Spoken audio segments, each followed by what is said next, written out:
Have you noticed how some people cut you off mid-sentence, as if your voice is background noise? How a room can remember everyone but you? You give, forgive, and show up, yet what comes back is indifference, mockery, or silence. Why do those who drain you return only when they need more? Here's the hard truth. The world often mirrors what you permit. If you keep betraying yourself, others will simply follow your lead. Welcome to Stoic Blend, where ancient wisdom meets modern life.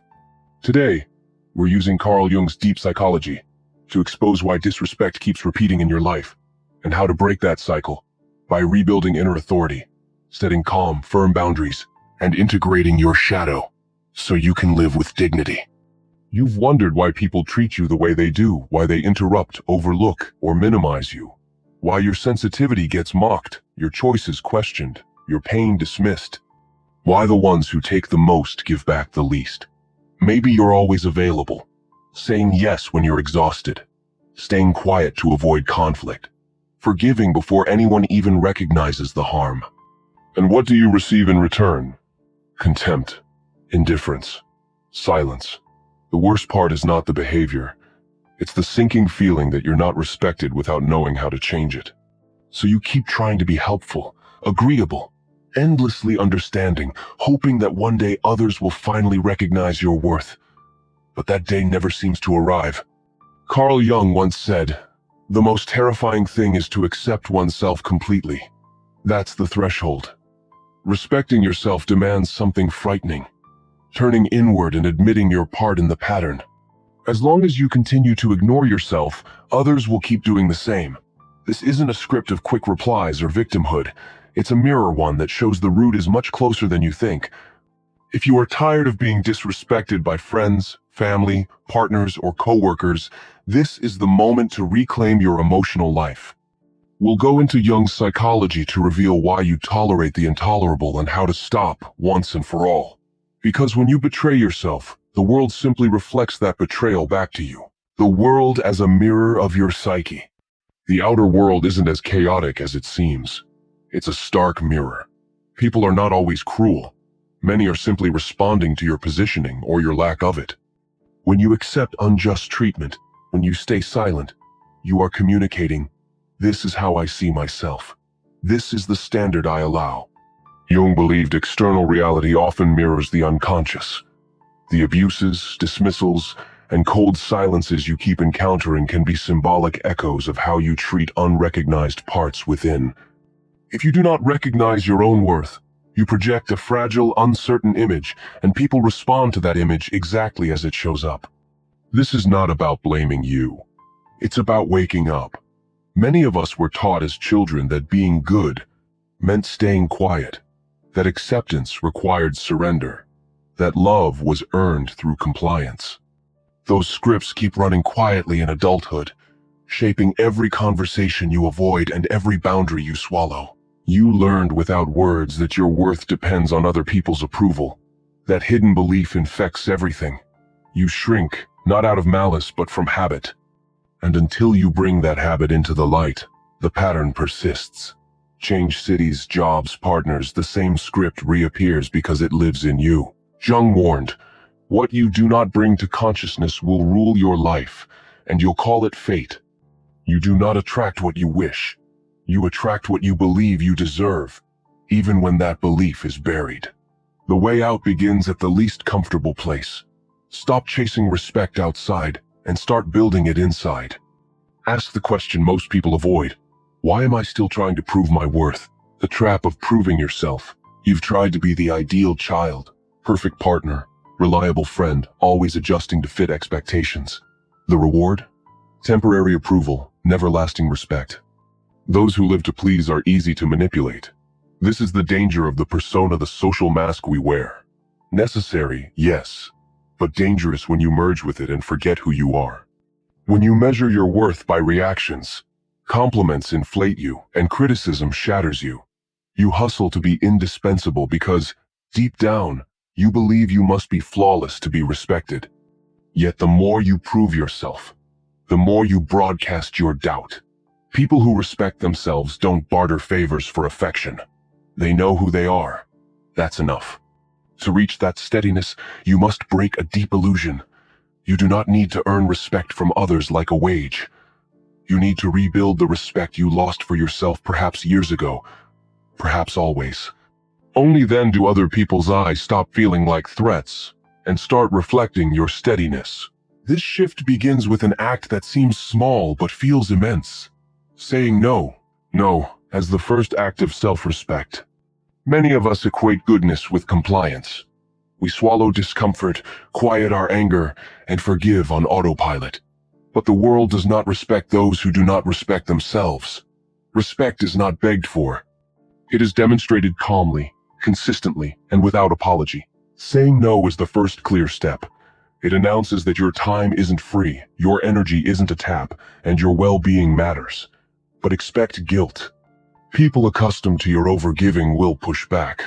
Your new limit exposes the old arrangement. That discomfort is not a sign you're wrong, it's evidence the pattern is breaking. Jung's path of individuation, the becoming of your truest self, requires confrontation.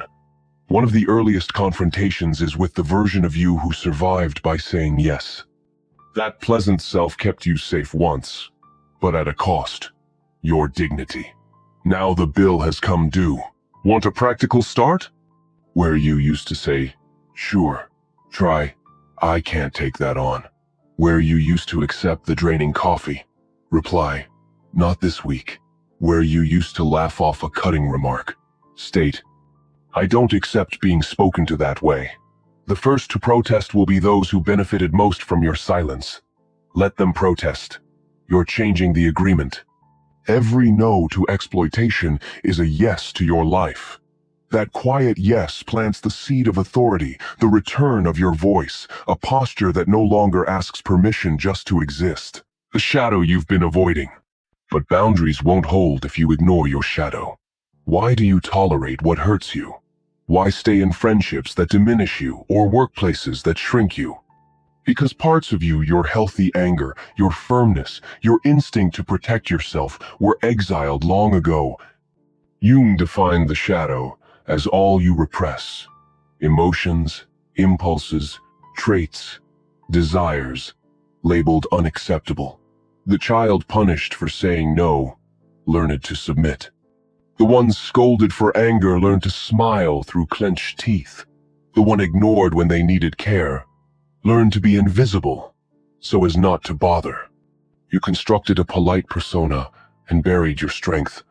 But what you bury does not die, it grows roots. The shadow sabotages you at the moment you need your backbone. It whispers, "Don't make trouble," just when you must speak. It freezes you when you feel enough. How many times have you stayed silent to keep a fragile peace? How often did you perform a huge favor hoping for recognition, then received only more demands? That silence is not wisdom, it's submission dressed up as maturity. What you do not accept in yourself will control you. Repressed anger becomes passivity, buried firmness becomes fear, and ignored voice becomes anxiety. The way through is courage. Integrate the shadow. Reclaim your capacity for decisive no's, for righteous boundaries, not to become cruel, but to become whole. Before you demand respect from others, reclaim your inner power. It has been waiting where you least want to look. If this is striking a nerve, it's a sign you're ready to go deeper. I created a direct, practical ebook, Beyond the Shadow, that applies Jung's ideas step by step so you can face the parts you've exiled, regain strength, and end the cycle of submission. The link is in the pinned comment. 5 practices to rebuild self-respect. Respect isn't granted by decree. It's built through repeated actions. Here are 5 you can start now. 1. Use discomfort as a compass. When something stings, pause. Don't rush to rationalize someone else's behavior. Ask, if I fully respected myself, what would I do right now? Maybe it's leaving the conversation, stating a limit, declining the invitation, or not replying. Follow that answer. Discomfort is the signal that you're about to abandon yourself again. 2. Stop over-explaining. You don't owe a 3-paragraph essay for a simple boundary. Over-justifying broadcasts guilt and uncertainty. Practice clean lines. I can't. That doesn't work for me. I'm not available. Those who demand elaborate explanations often expect to cross your limits. 3. Schedule yourself first. Look at your week. Where are you on your own calendar? If nowhere, that is a red flag. Block time reading, training, therapy, reflection. Rest not as a luxury but as maintenance of your dignity. 1 hour a day of deliberate self-care will shift how you carry yourself. 4. Replace reactivity with a pause. When disrespected, you might explode or go mute. Neither sustains respect. Breathe, then state clearly, I don't accept being spoken to that way. This timeline isn't workable. No apologies for having standards. Calm clarity teaches others how to engage with you. 5. Choose an environment that lifts you. Scan your circle. Who recognizes you and who only calls when they need something? Move quietly away from chronic takers. The rooms you inhabit shape your reflection. Place yourself where respect is the norm, not the exception. These practices aren't complicated. They're confronting. The difficulty lies in unlearning the old program. Pleasing to be accepted, shrinking to be loved, silence to keep the peace. You'll need repetition, firmness, and patience. As you honor yourself in small things, it becomes impossible for others to trample the big things. Freedom from the fear of being alone. Even after progress, one hook can pull you back. The fear of solitude. Emotional dependence keeps you negotiating against yourself just to stay chosen. But there's a turning point. You stop waiting for others to change, and stop bargaining for basic dignity. You become willing to face an evening alone rather than pay with your self-respect. The world isn't blind. It's observant. It notices how you position yourself and responds accordingly. You want to be heard, but you mute yourself. You want to be valued, but you accept crumbs. You want to be prioritized, but you place yourself last. Why would anyone do for you what you refuse to do for yourself? Jung put it plainly, until you make the unconscious conscious, it will direct your life, and you will call it fate. The disrespect, the repeating cycles, these are not unlucky accidents. They're reflections of your relationship with yourself. External change follows internal reordering. You don't need to become icy or impenetrable.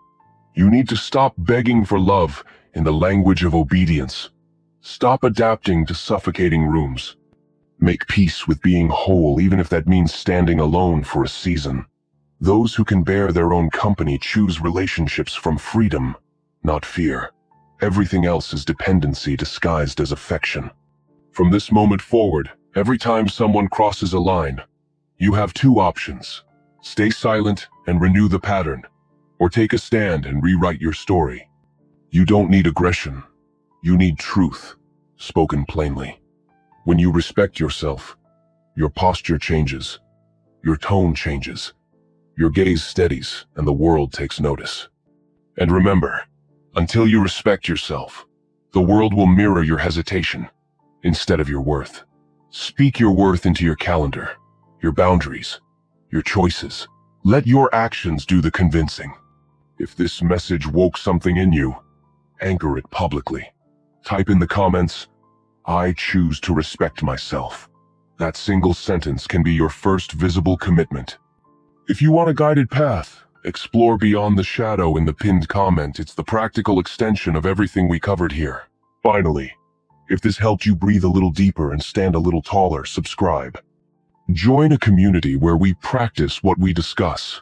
Calm strength, clear boundaries, and a life aligned with inner authority.